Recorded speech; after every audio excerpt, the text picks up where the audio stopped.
একি আনাজ পাতি কিছুই তো নেই, আমি রান্না করব কি করে? কি গো শুনছো? এই কি গো, তখন থেকে পড়ে পড়ে ঘুমোচ্ছ, তাড়াতাড়ি ওঠো গো। হ্যাঁ, কে কে? আরে আমি গো, আমি তোমার অভাগিনী স্ত্রী। বাড়িতে যে রান্না করার জন্য একটাও আনাজপাতি নেই, সে খেয়াল তোমার আছে? এই মরেছে, যে কটা টাকা পয়সা ছিল সবই তো কালকে বটা ঘটাকে বকশিস দিয়েছি।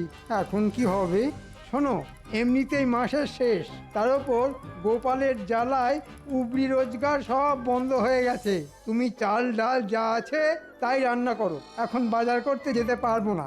ওসব আমি শুনবো না। সামনে জগন্নাথ দেবের রথযাত্রা, তুমি এখন বাজার যাবে, শাকসবজি মাছ আনবে, যাও। তারপর শাড়ির দোকানে যাবে, আমার জন্য একটা সুন্দর দেখে শাড়ি নিয়ে আসবে। রথের দিন ওই শাড়ি পরে বিকেলে ঘুরতে বের হবো।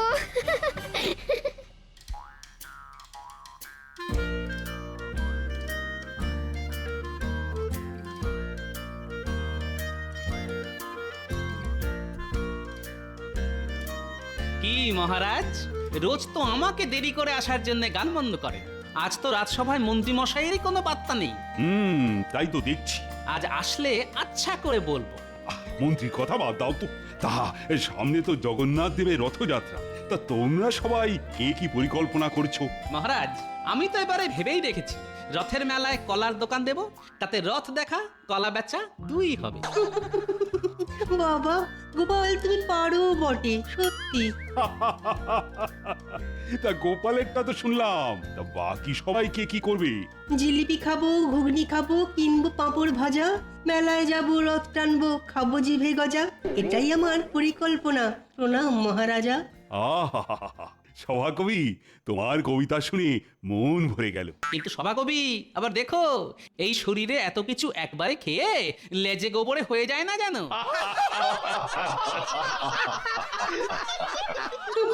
যত সব। একই মহারাজ, রাজসভা শুরু হয়ে গেছে? বাবা, তা এতক্ষণ কোন জগতে ছিলে বলো তো মন্ত্রী?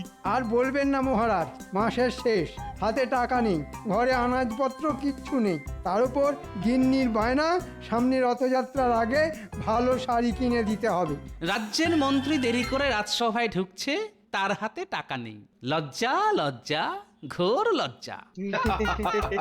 মহারাজ, আপনি আমায় কিছু টাকা দিন, নইলে আমার গিন্নি আমায় আস্ত রাখবে না।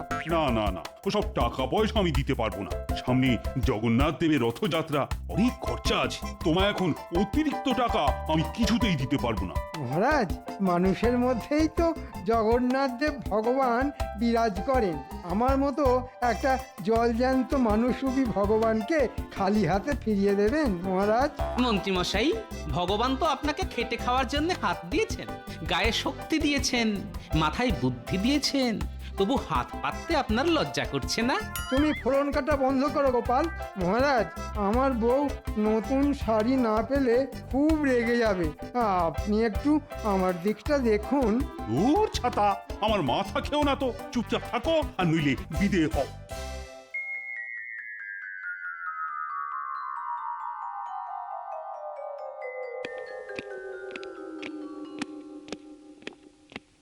কি গো, হাত খালি কেন? বাজার কোথায়? বাজার কিভাবে আনবো গিন্নি? টাকাই তো নেই। মহারাজের কাছে কত করে চাইলাম, ভাবলাম মহারাজ কিছু টাকা পয়সা দেবেন, কিন্তু বেটা গোপাল এমন ফোড়ন কাটলো, আমার কোনো কথাই মহারাজ কানে নিলেন না। ও গোপাল গোপাল গোপাল, ওই একটা লোক তোমাকে সারা জীবন নাকে দড়ি দিয়ে ঘুরিয়ে গেল, আর তুমি কিছুই করতে পারলে না। বলছি, তুমি কি কিছু করছো নাকি সারাদিন না খেয়েই থাকতে হবে? ওই ভাত তো বসিয়েছি। ঠিক আছে গিন্নি, আজকে তাই খেয়ে নি, কালকে থেকে আর এরকম কষ্ট হবে না। কালকে থেকে মন্ত্রী নয়, রাজার হালেই থাকবে। হঠাৎ করে তোমার কি হলো গো? কোনো গুপ্তধনের কথা মাথায় এলো নাকি? সেসব তুমি কালকেই জানতে পারবে। আমি হলাম এ রাজ্যের মন্ত্রী, মাথার পোকা নড়লে পরে হয়ে উঠি ষড়যন্ত্রী।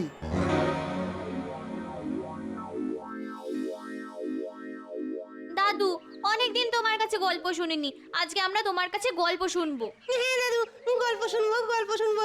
আচ্ছা ঠিক আছে বল, কি গল্প শুনবি বল। দাদু, সামনে তো রথযাত্রা, আমরা জগন্নাথের গল্প শুনবো দাদু। আচ্ছা দাদু, সব দেবদেবীর হাত আছে, কিন্তু জগন্নাথ, বলরাম, সুভদ্রার হাত নেই কেন? শোন তাহলে, উড়িষ্যার রাজা পুরীতে জগন্নাথ দেবের মন্দির তৈরি করেন। সেই মন্দিরে এই তিন দেবদেবী জগন্নাথ, বলভদ্র এবং সুভদ্রা দেবীর মূর্তি তৈরি করান যে শিল্পীকে দিয়ে। সেই শিল্পীর শর্ত ছিল মূর্তি সম্পূর্ণ তৈরি না হওয়া অবধি যেন কেউ ওই গৃহে না ঢোকে, নইলে যতটা মূর্তি তৈরি হয়েছে ঠিক ততটাই থাকবে। তারপর কি হলো দাদু? এবার এদিকে অনেক দিন হয়ে গেছে, কিন্তু মূর্তি বানানোর কাজ শেষ হয়নি। রাজামশাই তো ধৈর্য ধরে না, তিনি কৌতূহলবশত মন্দিরের গর্ভগৃহের দরজা খুলে দেখেন, কিন্তু তখনও কোনো বিগ্রহের হাত বানানো হয়নি। শিল্পীর কথা অনুযায়ী সেই ওই অবস্থাতেই তিন দেবদেবীর মূর্তি বানানো অর্ধ সমাপ্ত রেখে চলে যান। তাহলে দাদু, হাত না থাকলে ওরা কিভাবে খাবার খায়, বাকি কাজ করে? ওরে বোকা, জগন্নাথ মানে তো জগতের নাথ, আমাদের সকলের মধ্যে তিনি আছেন, তিনি আমাদের সকলের হাত দিয়ে খাবার খান, বুঝলি? হ্যাঁ দাদু, বুঝলাম। জয় জগন্নাথ। জগন্নাথ, বলরাম, সুভদ্রা দেবীর চরণের সেবা লাগে। এ কি, মন্ত্রীমশাই সব ছেড়ে ছুড়ে এখন হঠাৎ করে জগন্নাথ দেবের ভক্ত হয়ে উঠেছেন? অদ্ভুত ব্যাপার স্যাপার। জয় জগন্নাথ, জয় জয় জগন্নাথ। এ কি মন্ত্রীমশাই, আপনি এই সাধু বেশে? আমি আর মন্ত্রীমশাই নয় গো পুটির বাবা, আমি এখন জগন্নাথ দেবের সেবাই। সামনে রথযাত্রা, তাই এখন আমার একটাই ধ্যান জ্ঞান, জয় জগন্নাথ। দাও পুটির বাবা, জগন্নাথ দেবের নামে কিছু সেবা দাও।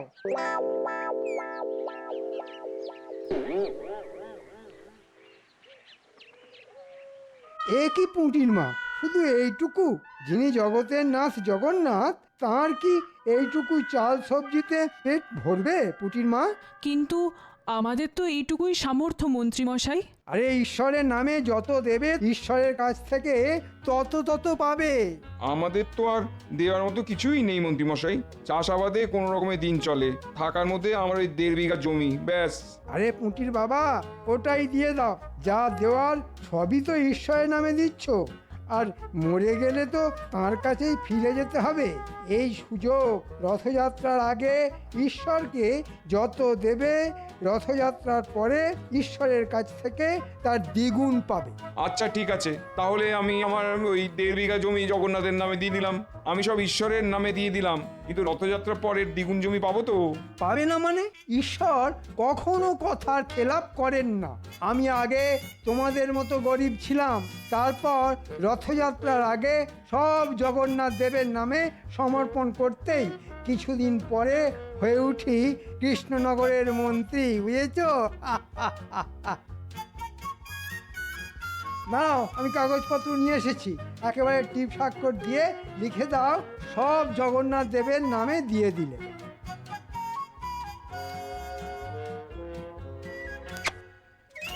জয় জগন্নাথ দেবে জয়, জয় জয় জগন্নাথ।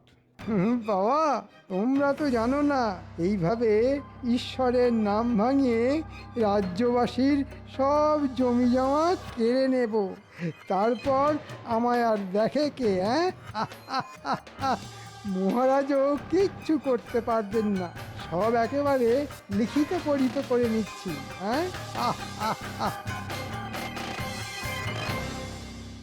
শোনো, প্রতিবারের মতো এবারেও রথযাত্রার দিন রাজবাড়ির প্রাঙ্গণে মেলার আয়োজন করা হবে, তোমরা সবাই সপরিবারে হাজির থাকবে কিন্তু। মহারাজ, একটা বিষয়ে খেয়াল করেছেন, মন্ত্রীমশাই আজকেও এখনো রাজসভায় আসেননি। কিন্তু ওই কালকে তো সন্ধ্যাবেলায় মন্ত্রীমশাইকে দেখলাম ওই গেরুয়া পরে রাস্তায় রাস্তায় ঘুরঘুর করছে। আবার এটাও দেখুন, নতুন এক রকমের ভিক। আমাদের মন্ত্রী মশাইয়ের লীলা বোঝা খুব মুশকিল। মুশকিল আসান করার জন্যে আমি তো আছি নাকি হ্যাঁ? আপনারা অত চিন্তা করবেন না। জয় জগন্নাথ, জয় জয় জগন্নাথ, জয় জগন্নাথ।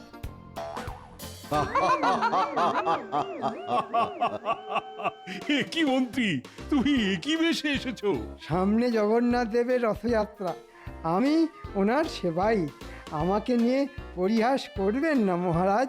দুদিনের যোগী ভাতেরে বলে অন্ন, মন্ত্রী মশাইয়ের ভেক দেখে রাজসভা আজ ধন্য। মুখ সামলে কথা বলো গোপাল। মহারাজ, আপনাকে শুধু একটা কথা বলতে এলাম, আমি রথযাত্রা অবধি রাজসভায় আসতে পারবো না। বুঝতেই পারছেন, এই জগন্নাথ দেবের সেবায় ব্যস্ত থাকবো। হ্যাঁ,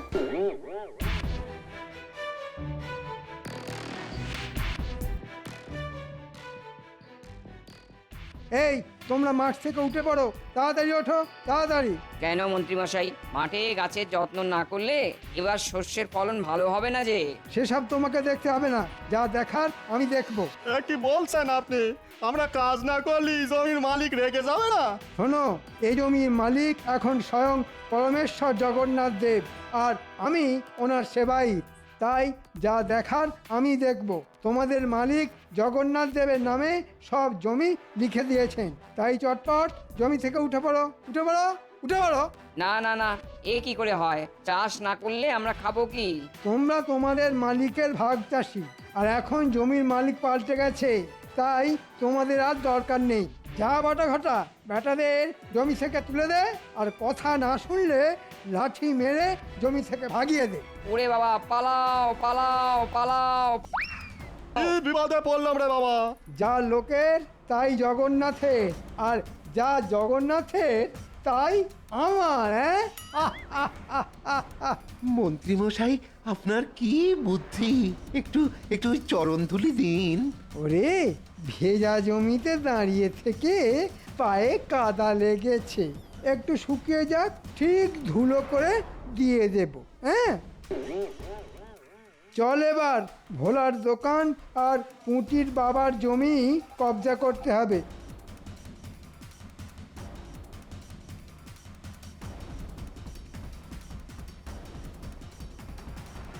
ও গোপাল দাদা, গোপাল দাদা! বাড়িতে আছো? আমাদের সর্বনাশ হয়ে গেছে গোপাল দাদা। বলি, এই ভর দুপুরে কি সর্বনাশ হয়েছে গো পুঁটির বাবা? শুধু আমার নয়, আমার মতন অনেক চাষি মুদি অনেকেরই সর্বনাশ হয়ে গেছে গো। গোপাল, ওই মন্ত্রী মশাই জগন্নাথ দেবের সেবার নাম করে আমাদের সর্বস্ব নিয়ে গেছে, শুধু ওই থাকার জায়গাটুকুই পড়ে আছে। হ্যাঁ, সে কি, কিভাবে? আর বলো না গোপাল দাদা, কালকে বিকেলে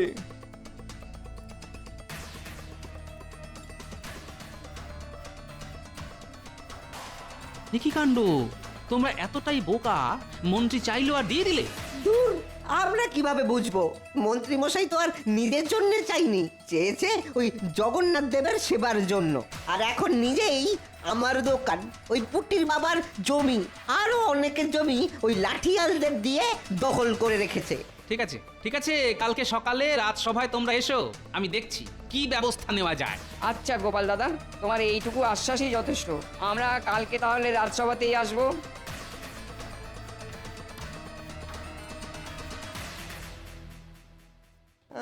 আপনি বলুন মহারাজ, এভাবে চলতে থাকলে তো আমরা না খেতে পেয়ে মরে যাব। তোমরা তো দেখছি হদ্দবোকা। মন্ত্রী যে সব সময় ষড়যন্ত্র করতে থাকে সেটাও বোঝো না?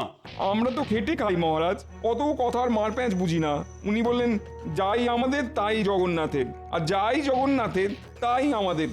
তাই তাই জগন্নাথের নামে বিশ্বাস করে দিয়ে দিলাম। হ্যাঁ মহারাজ, আমাকে ভয় দেখালো, যদি রথযাত্রার আগে দোকানটা ভগবানকে দিই তাহলে ঘোর অমঙ্গল হবে। আচ্ছা ঠিক আছে, ঠিক আছে, মন্ত্রী তো এখনো আসেনি। সেনাপতি, আজ্ঞা করুন মহারাজ। মন্ত্রীকে এক্ষুনি ধরে বেঁধে নিয়ে এসো। যথাজ্ঞা মহারাজ। ধরে বেঁধে আনতে হবে না মহারাজ, আমি নিজেই পায়ে হেঁটে চলে এসেছি। এ কি শুনছি মন্ত্রী, তুমি জগন্নাথ দেবের নাম করে লোকজনদের কাছ থেকে জায়গা জমি হাতিয়েছো? এমা, ছি ছি ছি ছি ছি, এ কি বলছেন মহারাজ? আমি তো জগন্নাথের সেবার জন্য নিয়ে এসেছি। যা মানুষের তাই জগন্নাথের, আর ওনারা স্বেচ্ছায় দান করেছেন। কিন্তু এটা তো কথা ছিল না যে আমরা ওই জমিতে চাষ করতে পারবো না। এটাও কথা ছিল না যে আমি দোকানে বসতে পারবো না। কে বলেছে মহারাজ? আমি চুক্তিপত্র সঙ্গে করেই নিয়ে এসেছি। ওখানে ছোট ছোট করে সব লেখা আছে। ওনারা পড়ে দেখেননি, সেটা ওনাদের ভুল। জয় জগন্নাথ। হে ঈশ্বর, তুমি দেখো। মন্ত্রী মশাইয়ের গাঁটে গাঁটে কি বুদ্ধি! মহারাজ আপনি মন্ত্রীকে আচ্ছা সে ধোলাই দিন, সব জমি ওদের ফেরত দিয়ে দেবে। হ্যাঁ, হুম, বললেই হলো। ফেরত নিতে হলে জগন্নাথ দেবের কাছ থেকে নিতে হবে। আমি তো ওনার সেবক মাত্র। হ্যাঁ, সেটাই তো মুশকিল। মন্ত্রী তো আর নিজের নামে চাইনি যে চাপ দিয়ে ফেরত নেব, কিন্তু ভগবানের কাছ থেকে কিভাবে ফেরত চাইবো? আমি আসি মহারাজ, সামনে রথ, আমার অনেক কাজ আছে। জয় জগন্নাথ, জয় জগন্নাথ।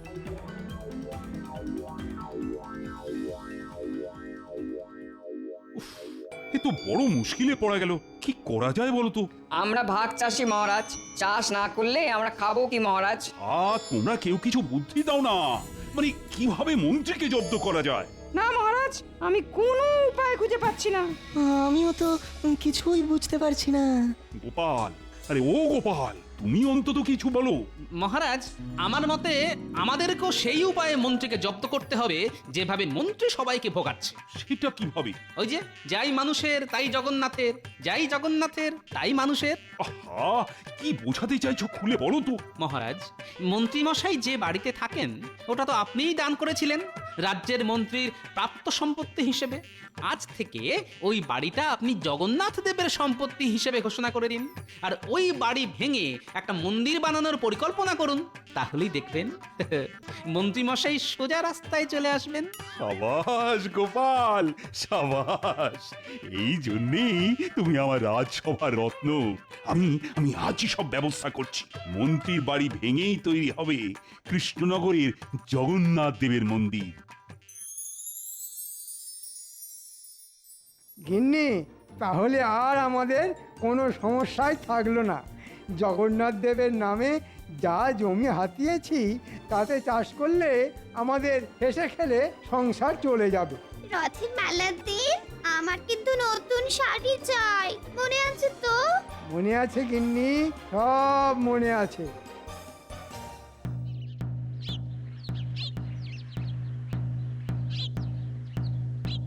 শোনো শোনো শোনো, একটি বিশেষ ঘোষণা। আজ থেকে আমাদের রাজ্যের মন্ত্রীমশাইয়ের বাড়ি জগন্নাথ দেবের সম্পত্তি হিসেবে ঘোষণা করা হলো। এখানে মন্ত্রীমশাইয়ের বাড়ি ভেঙে জগন্নাথ দেবের মন্দির তৈরি হবে।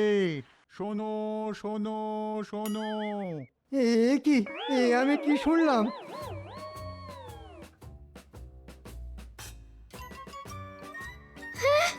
আমাদের বাড়ি ভেঙে মন্দির হবে? তাহলে আমরা যাব কোথায়?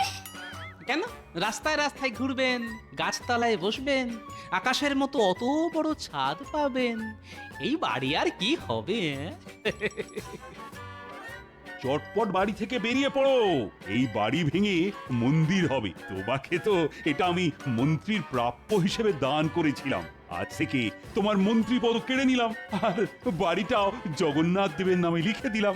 যাই মন্ত্রীর তাই জগন্নাথের, যাই জগন্নাথের তাই মন্ত্রীর। হ্যাঁ?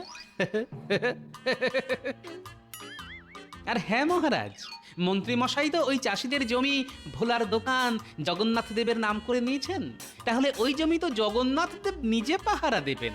মন্ত্রীমশাইয়ের লাঠিয়ালদের সরে যেতে বলুন। হ্যাঁ মন্ত্রী, এটা আমি ভেবে দেখিনি। তোমার তো কিছু নয়, যার নামে জমি নিয়েছো তাকেই নিজে এসে জমি পাহারা দিতে বলো। তোমাকে যেন তার ত্রিসীমানায় না দেখি, নইলে আজ বাড়ি ছাড়া করেছি, কালকে রাজ্য ছাড়া করব। মহারাজ, ভুল হয়ে গেছে মহারাজ, ক্ষমা করুন, ক্ষমা করুন। এই সব দানপত্র আপনি নিয়ে যান, আমার বাড়ি আমাকে ফেরত দিয়ে দিন। যাই জগন্নাথের তাই মানুষের। চলুন মহারাজ। ক্ষমা ক্ষমা আমি তোমায় করব না মন্ত্রী। তুমি তোমার দোষের শাস্তি ভোগ করো। প্রহরী, বাড়িতে যা জিনিসপত্র আছে সব বাইরে বের করে দাও। হায় হায় হায়, আমাদের এ কি সর্বনাশ হলো গো।